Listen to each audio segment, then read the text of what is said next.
যখন কোন বান্দা বিসমিল্লাহ বলে ওযু করা শুরু করে দেয়, রহমতের ফেরেশতারা একটা চাদর নিয়ে এসে তার মাথার উপরে ধরে।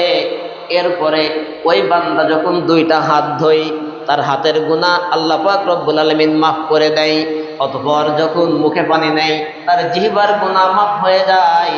এইবার যখন সারা মুখটা ধৌত করে, তার চোখের গুনাহ আল্লাহ পাক রব্বুল আলামিন মাফ করে দেয়।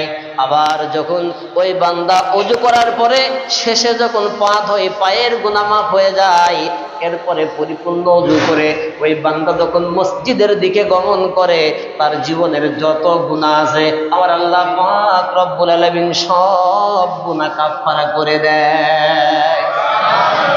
এই যে বান্দা ওযু করার পরে মসজিদে প্রবেশ করলো, আমার আল্লাহ পাক রব্বুল আলামিন এত খুশি হয়ে যায় বান্দার প্রতি, এতটাই সন্তুষ্ট হয়ে যায়, রহমতের ফেরেশতারা ওই বান্দার জন্য ততক্ষণ পর্যন্ত দোয়া করতে থাকে যতক্ষণ পর্যন্ত বান্দা আল্লাহর ঘরে এসে মসজিদের ভিতরে অবস্থান করে।